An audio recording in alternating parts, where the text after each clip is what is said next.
2 Reis, capítulo 4, verso 42 ao 44.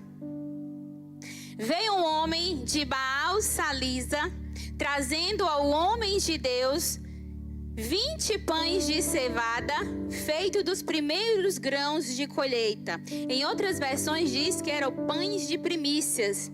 E também algumas espigas verdes. Então Eliseu ordenou ao seu servo: sirva a todos. O auxiliar de Eliseu perguntou: como poderei servir isso a 100 homens? Eliseu, porém, respondeu: sirva a todos, pois assim diz o Senhor: eles comerão e ainda sobrará. Então ele serviu a todos, e conforme a palavra do Senhor, eles comeram e ainda sobrou. Quem crê nessa palavra, dá um glória a Deus aí no seu lugar. Essa passagem no livro de 2 Reis, capítulo 4, é um capítulo que fala de uma sequência de milagres. E nós cremos que o nosso Deus é um Deus de milagres. Quem aí crê nisso? Diga isso: o meu Deus é um Deus de milagres. O primeiro milagre do capítulo 4 de 2 Reis foi o milagre da multiplicação do azeite nas botijas, naquela viúva endividada. O segundo milagre foi o milagre da ressurreição no filho da mulher sunamita. O terceiro milagre foi o alimento envenenado que produzia a morte e começou a produzir vida. E nós chegamos aqui no verso 42 e encontramos o quarto milagre, o milagre da multiplicação. Diga comigo: eu vou viver o milagre da multiplicação. Aqui nós encontramos um homem que ele não tinha um nome revelado. A palavra do Senhor diz que era um homem de Baal Salisa. E no verso 38 diz que naquele tempo havia uma grande fome.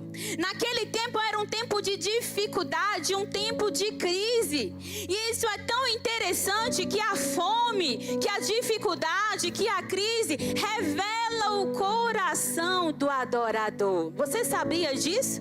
Porque muitas vezes é fácil nós adorarmos quando tudo vai bem, missionária Carol. É fácil nós adorarmos a Deus quando as contas estão em dias. Dá um glória a Deus, é mais fácil ainda. Mas é nas dificuldades e nos momentos de crise onde Deus testa a nossa fé. E aqui nesse capítulo, no verso 42, nós encontramos um homem que mesmo em tempos difíceis continuou honrando o nome do Senhor. Cutuca o irmão que está do teu lado, diga: meu irmão, crise nenhuma vai te paralisar. Diga bem forte: meu irmão, dificuldade nenhuma vai calar a tua adoração. Quem aí pode dar um glória a Deus bem alto no seu lugar? Você vai confundir o inimigo a partir de hoje. Você vai levantar da sua cama amanhã e você vai dar um glória a Deus bem alto, porque independentemente das circunstâncias, eu tenho um Deus todo-poderoso e eu honrarei o nome do meu Deus com tudo o que tenho, com meu fôlego, com meus dons, com meus talentos, com as minhas mãos, com aquilo que o Senhor colocou na minha vida. Eu continuo honrando o nome do Senhor. Tá tudo bem, glória a Deus. Ah, pastora, não tá ainda como deveria ser. Glória a Deus. Aquele homem de Baal Salisa continuou honrando o nome do Senhor. O período da dificuldade não mudou a fidelidade. Diga para o outro ao teu lado, diga: meu irmão, permaneça fiel. Sabe Sabe por quê? Porque quem permanece fiel nos tempos difíceis vai ver Deus se manifestar nos tempos extraordinários. Quem permanece fiel na dificuldade vai ver o nosso Deus Todo-Poderoso agindo no tempo de bonança. Porque a palavra do Senhor diz: sede fiéis no pouco, porque sobre o muito te colocarei. E aqui, olha só o que ele traz: as primícias. Como é que no tempo de crise ele trouxe 20 pães da primeira colheita? O verso diz que ele trouxe 20 pães feitos dos primeiros grãos da colheita. Isso significa que ele honrou ao Senhor, mesmo com o pouco que ele tinha. Ah, pastora, mas tá tão difícil. Mas honra ao Senhor com o que você tem de melhor. E quando ele entregou aquela oferta ao sacerdote, ao profeta de Deus, ali Eliseu deu uma ordem. E ele disse o seguinte: Eliseu então ordenou ao seu servo: sirva a todos.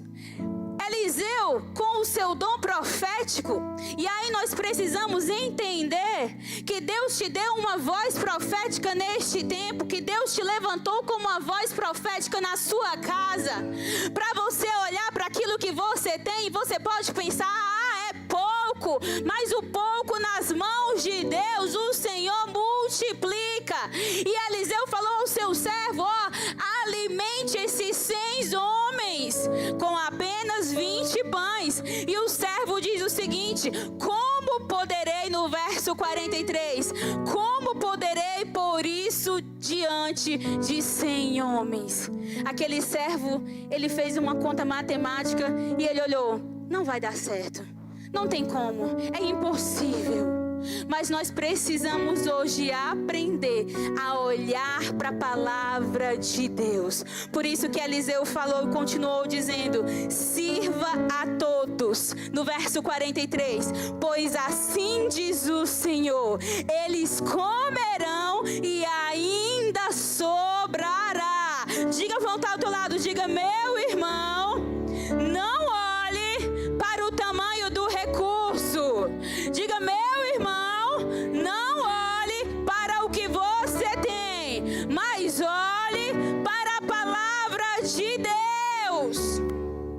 O servo viu apenas poucos pães diante de 100 homens. Eram 20 pães para alimentar 100 homens. Ele olhou para aquela coisa pequena, 20 pães é muito pouco. Mas Eliseu olhou para a palavra de Deus, pois assim diz o Senhor. A palavra do Senhor diz que 20 pães é pouco, mas vai alimentar e ainda vai sobrar. Eliseu não olhou para aqueles pães, mas ele olhou para o tamanho do nosso Deus. E hoje Deus vai quebrar a sua visão limitada de você olhar para o pouco que tem nas tuas mãos e você deixar a palavra de Deus de canto, de escanteio, porque o Senhor diz que tem pessoas aqui que ainda não viveram a plenitude, porque estão limitando o agir de Deus na sua vida. E a palavra do Senhor hoje é: para de limitar o que Deus quer fazer na sua vida, em nome de Jesus. Sabe por que você ainda não viveu o extraordinário de Deus? Porque é você que está limitando o agir de Deus.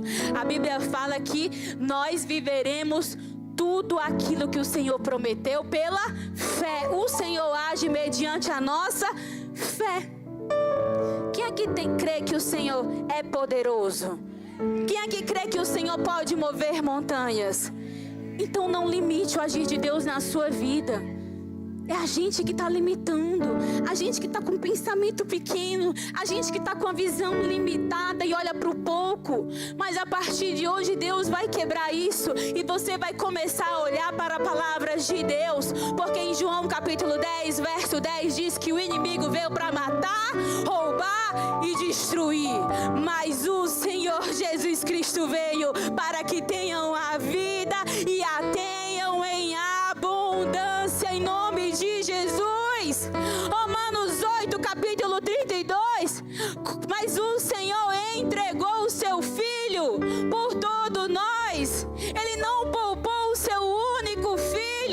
como não nos dará com Ele de graça todas as coisas? O Senhor é Deus bondoso. Diga para o teu lado, diga: meu irmão, comece a olhar para a palavra de Deus. Isaías capítulo 1, verso 19. Se quiserdes e me ouvirdes. Alguém aí quer? Quem aí quer a palavra de Deus? Quem aí quer o cumprimento da palavra de Deus? Se quiserdes e me ouvirdes. O que diz o verso? Diga bem alto e declare. Se quiserdes, diga bem alto. Se quiserdes e me ouvirdes, comereis o melhor dessa terra. Quem aí pode dar um glória a Deus? Porque assim diz o Senhor. Não foi o homem que disse, não foi Eliseu quem disse, mas é a palavra viva e poderosa do Senhor. Pois assim diz o Senhor: vai dar certo, e ainda vai sobrar na sua vida em nome de Jesus.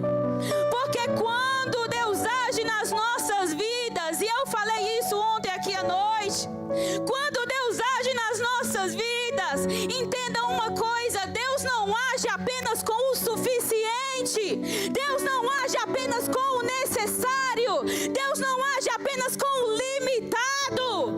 A obra de Deus, o poder de Deus não cabe dentro de uma caixa. Quando Deus age nas nossas vidas, é para trazer o transbordo do Senhor, é para trazer a abundância do Senhor, é para nós contemplarmos a bondade de Deus nas nossas vidas, a provisão do Senhor sobre a nossa casa em nome de Jesus. Alguém crê nessa palavra? E o verso 43 finaliza: então ele serviu a todos. O que foi que o servo serviu? Diga comigo: apenas, diga bem forte, apenas 20 pães. Então ele serviu a todos, e conforme a palavra do Senhor, eles comeram e ainda sobrou. Alguém crê que Deus vai fazer sobrar na tua vida toda graça? Quem crê que vai sobrar na tua vida a alegria do Senhor? Quem crê que vai sobrar na tua vida a prosperidade de Deus? Quem crê que vai sobrar na tua vida a salvação, na tua casa, na tua família? Quem crê que vai sobrar na tua vida a paz que excede todo entendimento?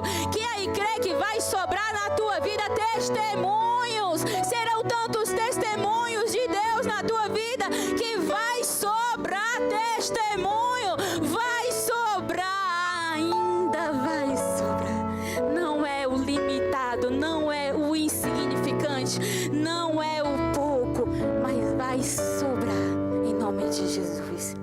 Por isso, com essa palavra e com temor no seu coração, eu te convido a você pegar a sua primícia, assim como esse servo. Pega a tua primícia.